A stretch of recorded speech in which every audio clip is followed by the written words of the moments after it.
Hey everybody, we're back.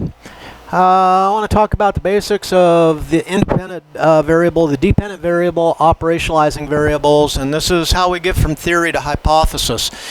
This is going to be especially important for your junior executive assignment, and also, I guess, for one of your discussion boards where someone is going to state a hypothesis. That you state a hypothesis discussion board as the original post, and then the response, of course, is going to be how do I conduct an experiment, which means how do I create an independent variable and a dependent variable from conceptual variables.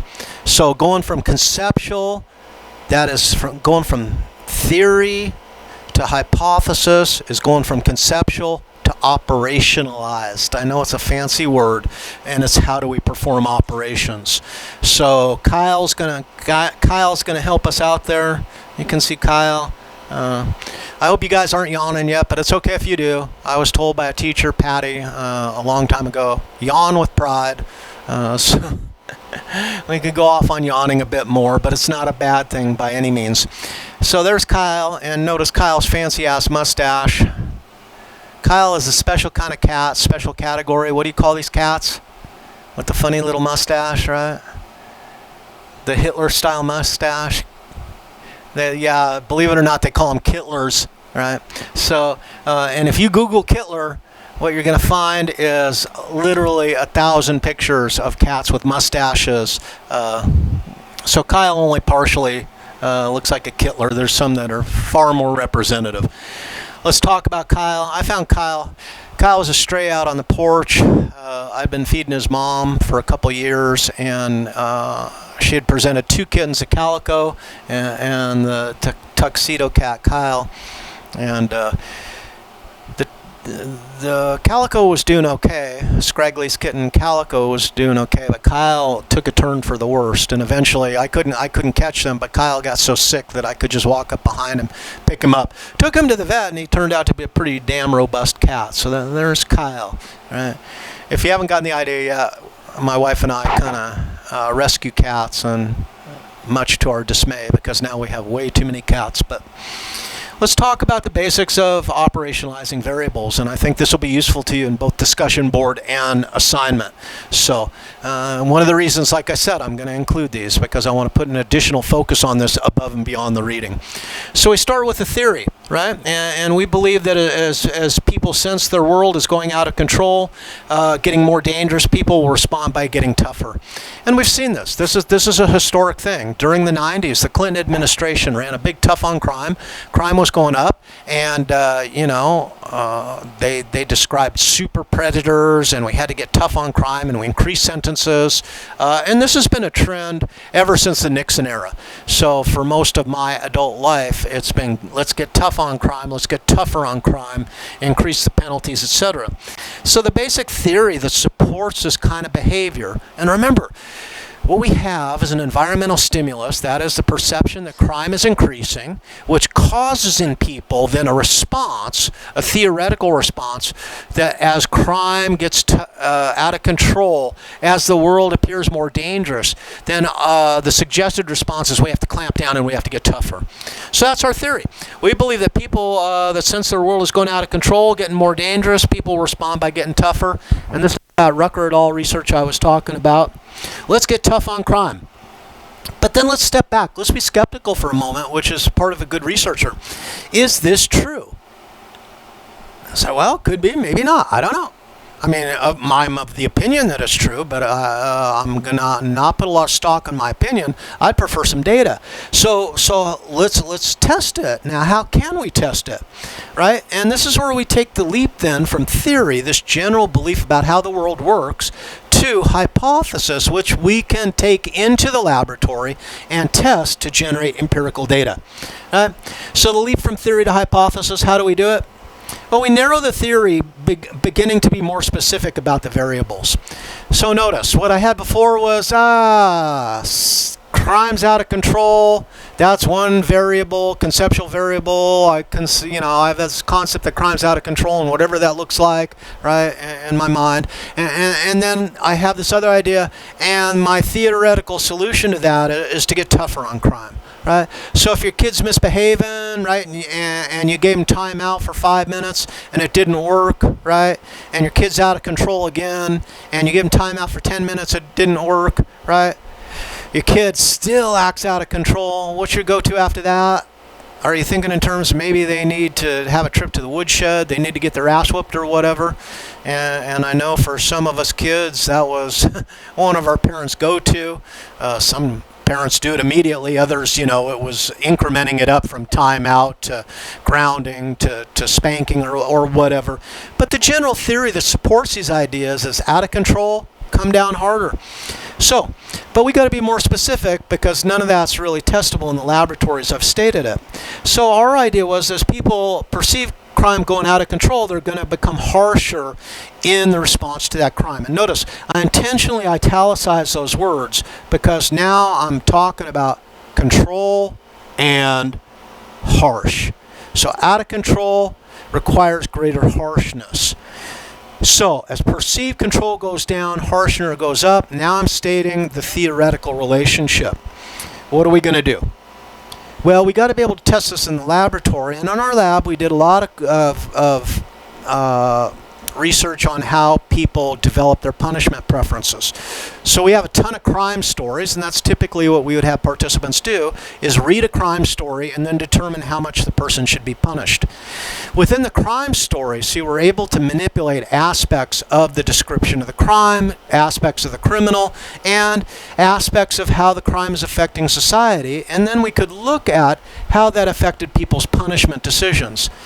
Notice how my language through this discussion is becoming increasingly specific. I'm honing in on manipulated variable and measurable variable. So eventually what we do is, how am I going to represent or manipulate this concept of out of control? And what we're going to do is, before people read the crime story, which was our standard go-to, we're going to give them information about that crime in general.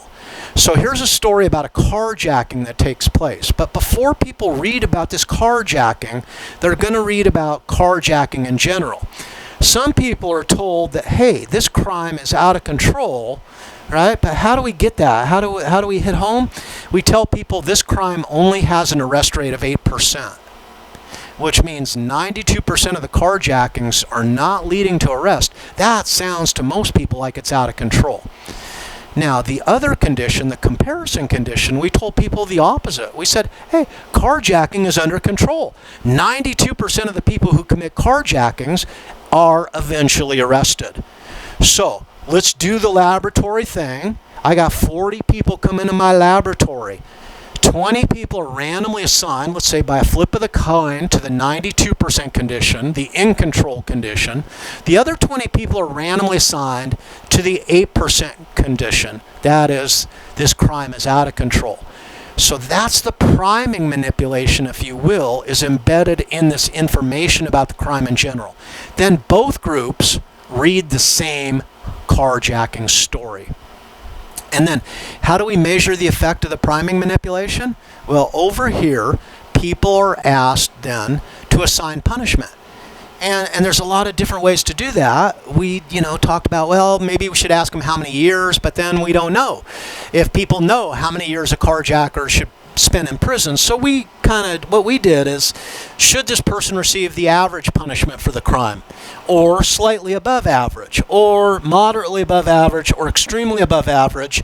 And then you can see the actual scale increments going the other direction, moderately below average, extremely below average. So it's a simple 7-point scale. And what's the participants' experience as they come into the lab? They read the general information about carjacking. They read the carjacking story, and then they assign the punishment. What do you think we found?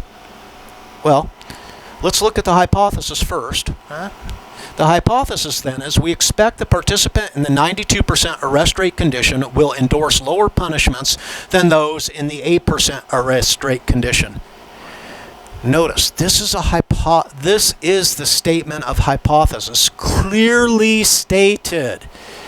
There should be no doubt what we expect to find in our study. We're putting it right out there, and this is the thing about science. We make the prediction first. This is my hypothesis. This is how I'm going to test the hypothesis I just explained. The results are the results. And if the results support the hypothesis, great. We're on the road to publishing. If the hypothesis is not supported, then we got to suck it up. And we got to say, wow, I guess I was mistaken. Or wow, I guess I didn't create my experiment properly. Or whatever the reason is, and I'll go back and try again. But note, it should be crystal clear what we expect to find, and the data should then determine whether we found it or not. It isn't a matter of wishing, hoping, or anything else. It's just a matter of straight up science. Okay? So, what did we find? Well, we actually found that our hypothesis was supported. And not only did we do the study once, we did the study twice. Because the question was, well, maybe this applies to carjacking, but no other crime. So then the other study we ran, we used identity theft. We created a new story. We use the same template for in control or out of control, so identity theft. Half the participants think it's in control. The other half of the participants are made to believe it's out of control, right? Then we have an identity theft scenario, and then we ask for punishment using the same scale. What do we find? We find that people responded to the other story identically to the first story. So be it carjacking or be it identity theft, when people think it's out of control, they demonstrated harsher punishments. Now, I will kind of out us on this one. We did a third that we didn't include in the article. And think what you think about this. Because then the third crime that we used was home invasion robbery. But the thing is, when we did the story on home invasion robbery, it didn't matter whether people thought it was in control or out of control. Everyone said punishment should be extremely above average. And we step back and say, well, that didn't work.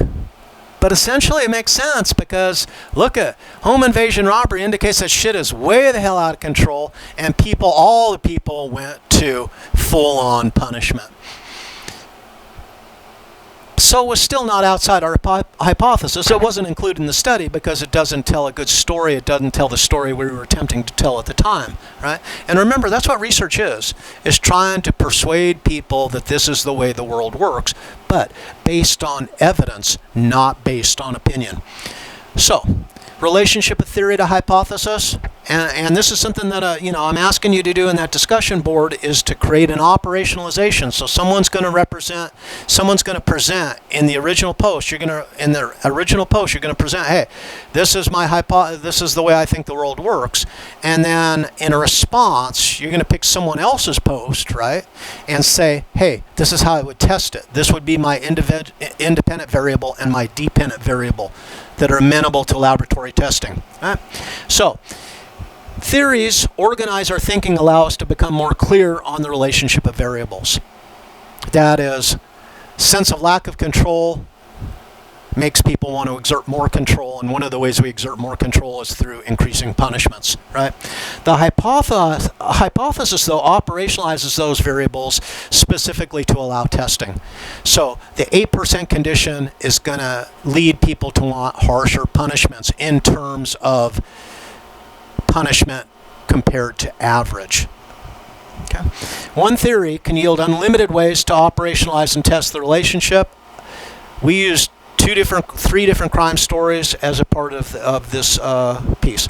And hi, Hanukkah. Are you getting hungry? It's almost feeding time, so they're going to want to eat. Hi, sweetie. I've already gotten feedback from spring semester that people in class like the cats better than they like me. So, and that's okay. You guys can like Hanukkah better than me.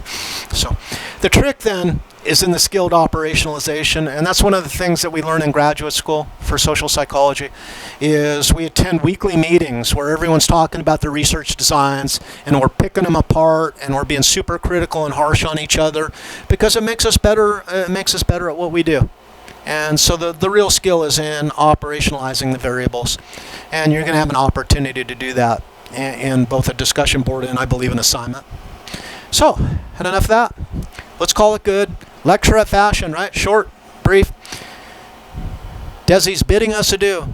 So I'll see you guys next time. And we're going to start on the 2.1 modules through 2. Whatever it is. Okay. Take care.